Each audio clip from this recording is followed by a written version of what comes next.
Bonjour à toutes et à tous, très heureux de vous retrouver en ce lundi matin les amis pour les news de la semaine, les 4 news les plus importantes du moment. Je vais dans un instant les énumérer avec vous. Avant ça je voudrais féliciter Sturi qui a dépassé le cap des 18 000 € pour Seed Action. Hier il était en stream durant tout le week-end, je voulais le féliciter en vidéo parce qu'il le mérite très clairement pour tout ce qu'il fait pour la commu et pour toutes les différentes associations. Bravo à toi Sturi. On commence avec le programme de l'émission. Randy Orton très bientôt de retour à la WWE, ce sera effectivement le point principal de cette vidéo news. On reviendra également sur les Survivor Series, un pay-per-view qui approche à grands pas avec la WWE qui a été un petit peu embêtée au niveau des places pour le pay-per-view, vous allez le voir. Ensuite nous allons parler de Ivar qui impressionne en coulisses et enfin nous allons parler des nouvelles ceintures par équipe. Depuis le temps qu'on en parle, on a des nouveaux détails. Commençons par Randy Orton, très bientôt de retour effectivement. Ça semble se préciser. Alors on en parle depuis maintenant de nombreux mois, on se posait même la question, est-ce que Randy Orton va revenir un jour sur les écrans de la WWE? Eh bien ça semble que oui, hein. On a la réponse quasiment officielle, hein. On va pas dire officielle parce que ça ne l'est pas, mais on a plusieurs sources dont WrestleVotes, hein, qui vous le savez est généralement très fiable en termes de news, il ne se trompe jamais. Il nous parle du retour de Randy Orton, il nous dit que voilà, la WWE est actuellement en préparation pour du merchandising en lien avec Randy Orton. Donc voilà, si la WWE prévoit du merchandising, c'est quand même que un retour est plus ou moins proche. Donc il y a ce premier point. Deuxième point, il nous dit que la WWE veut vraiment frapper très fort sur les réseaux sociaux pour son retour. C'est-à-dire qu'on va voir la masse de communication sur le retour de Randy Orton. Hein, on va avoir de nombreux teasing vidéo. On va avoir des messages sur Twitter, sur les différents réseaux. Donc voilà, on voit qu'ils veulent miser gros sur ce retour.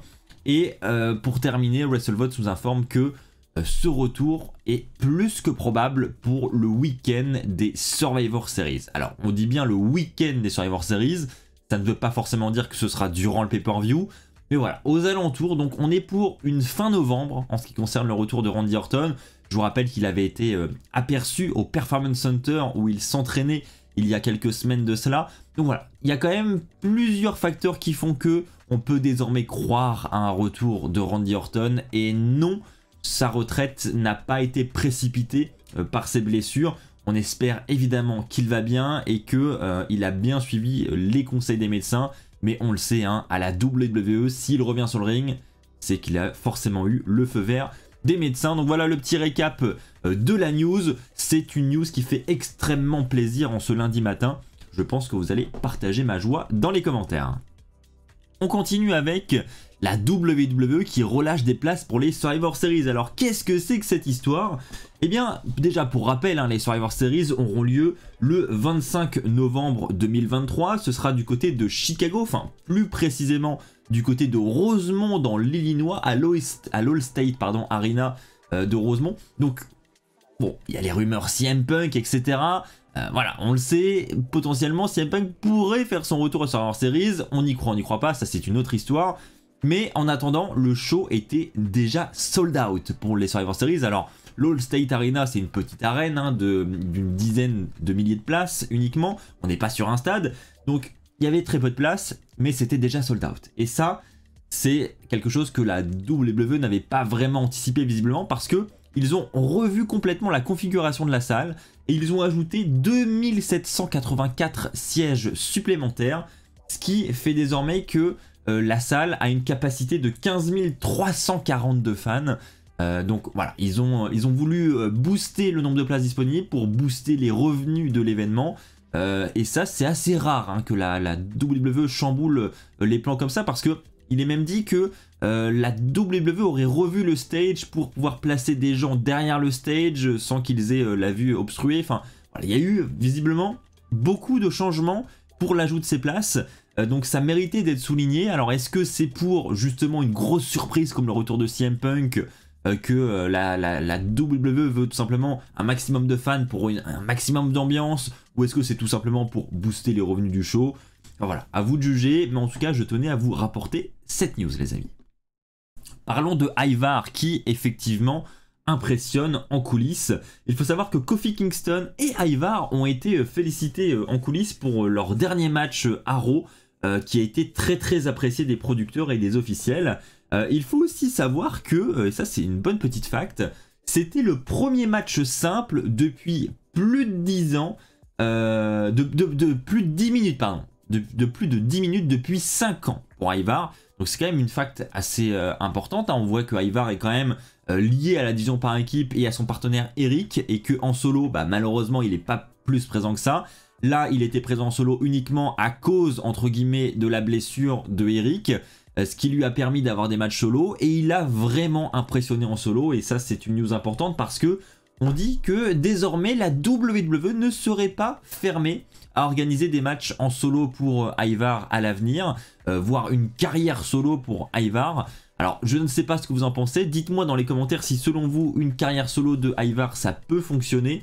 En attendant, moi je suis persuadé d'une chose, c'est que ce mec est ultra talentueux, et ils m'ont toujours bluffé, moi, les Viking Raiders, parce que ce sont des gabarits très impressionnants, et tu les vois faire des trucs, ils sont d'une agilité assez déconcertante, et ça c'est vraiment impressionnant. Donc franchement, moi je serais pas contre un Ivar en solo. Après il faut voir en micro, etc, ça peut être peut-être plus compliqué, mais en tout cas dans le ring c'est clair que ça envoie du steak, et ça fait clairement plaisir de le voir. Donc voilà pour le petit récap de cette news. N'hésitez pas dans les commentaires à me dire si vous êtes pour ou contre l'utilisation de Ivar en solo. Et enfin, parlons des nouvelles ceintures par équipe qui ont été essayées visiblement. Alors qu'est-ce que ça veut dire essayer? Je suis sûr que vous êtes en train de vous poser la question. Eh bien, tout simplement, il faut savoir que la WWE, lorsqu'elle organise ses shows Raw et SmackDown chaque semaine, avant que les gens entrent dans la salle, avant l'ouverture des portes, vous savez, généralement sur les tickets, on a une date d'ouverture des portes à partir de laquelle on peut entrer dans l'arène. Eh bien, il faut savoir que l'après-midi, avant le début du show, il y a des répétitions. Systématiquement, tous les shows sont répétés, donc ils répètent les entrées, ils répètent des segments, enfin, voilà, ils peuvent répéter tout un tas de choses. Donc c'est-à-dire que voilà, les deux catcheurs ont le script sous les yeux, ils sont en train de répéter de sorte à ce que l'action se déroule comme prévu le soir même devant le public.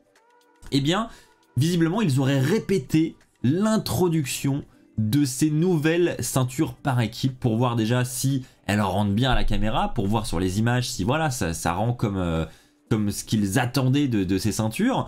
Donc voilà, c'est les seules infos qu'on a. On sait que du coup les ceintures devraient s'appeler le WWE Tag Team Championship et le World Tag Team Championship, ce qui est plutôt cohérent hein, avec les changements qu'on a également eu du côté féminin. On dit que l'une des ceintures devrait avoir un strap noir avec des plaques en or, donc à prendre avec des pincettes, hein, tout ça, ce sont uniquement des rumeurs. Et elles auraient, donc voilà, c'est ça, ouais, elles ont un strap noir et des plaques en or, et ce nouveau design est prévu depuis plusieurs mois, c'est vrai que je voulais le repréciser parce qu'on en parle depuis très longtemps ici sur cette chaîne. À chaque fois, bon, on a tendance à plus y croire, dire ouais c'est du pipeau, c'est des fausses rumeurs, etc.